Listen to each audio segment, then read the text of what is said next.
Ինչպես եք պատկերացնում What is your idea of մարդու solving the իրավունքների issue եւ concerning the burden of the European Court of Human Rights? խնդրի լուծումը։ Yes, the European Court is actually undergoing a continuous process of reform, which started with the Protocol 14 and is going on through the Izmir process and also the Interlaken process.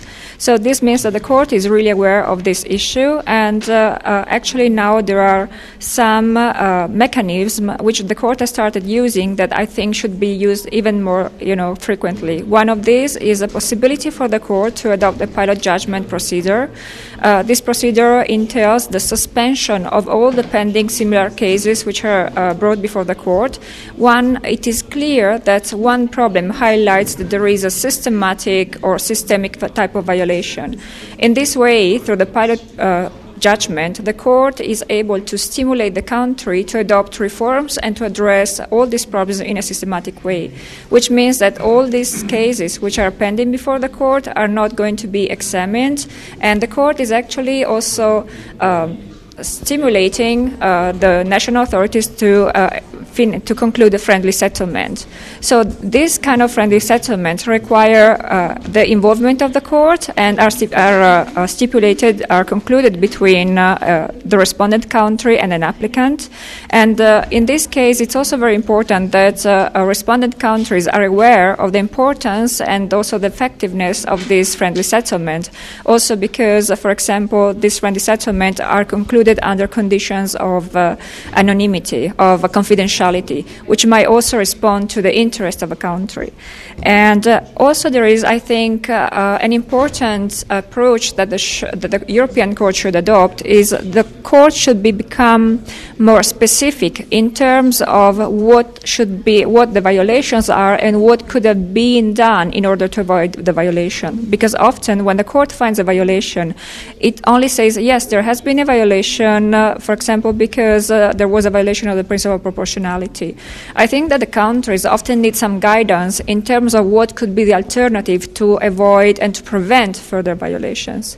And I would say also that there is a second moment which does not only involve the European Court, but overall the Council of Europe organs, which is increasing cooperation between, for example, Armenia and the relevant bodies of the Council of Europe. It's also very important that more and more decisions of the European Court are translated into English.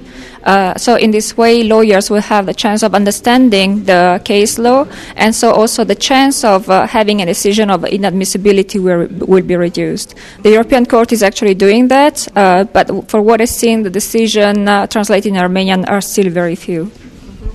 What is your advice to the Armenian lawyers who intend to apply to the European Court of Human Rights? I think that a precondition for lodging a successful application is actually to coordinate among lawyers.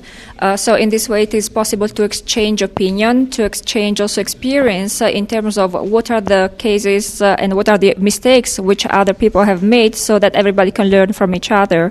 In this way, it's also possible for lawyers to coordinate and to specialize in certain field, so that it's possible to develop a very good case law. And the coordination can also allow the ability to identify which are actually the specific issues which should be addressed. Because for what I see now in the case law of the European Court, there are mainly 2-3 types of violations, which shows that there is a specific number of lawyers who are focusing on these types of violations.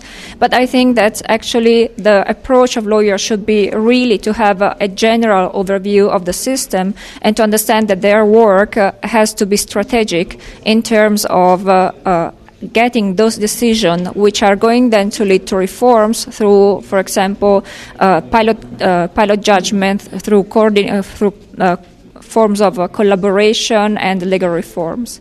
I would also like to add that lawyers have to understand that beyond their specific professional interests, they are responsible for the democratic processes in this country. This means that, for example, they should try to develop a pro bono culture.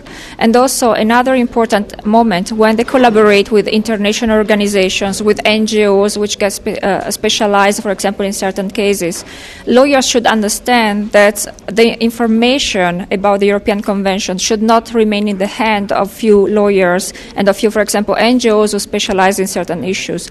Lawyers should actually try to obtain as much access as possible and spread this information so that any lawyer in the country will be able to bring a case to the European Court and not simply give the case to an NGO or to an organization which will deal with that. What is your impression about these two-day seminars on the European Convention on Human Rights? Actually, it was a very, very good surprise to see that the level of the lawyer is very high, that we already receive very specific and sophisticated questions. So we actually had to rearrange the structure and the content of the seminars. So we were really expecting, since it's a young Armenian lawyer association, to have to explain the basics. But now we are in a situation where we really have to explain extremely advanced issues. And notwithstanding the complexity of the questions, I would also like to thank the interpreters, because I really held many seminars and speeches, and this is the first time that I have such a high level of translation. It's also fundamental for the success of a seminar. So thank you very much.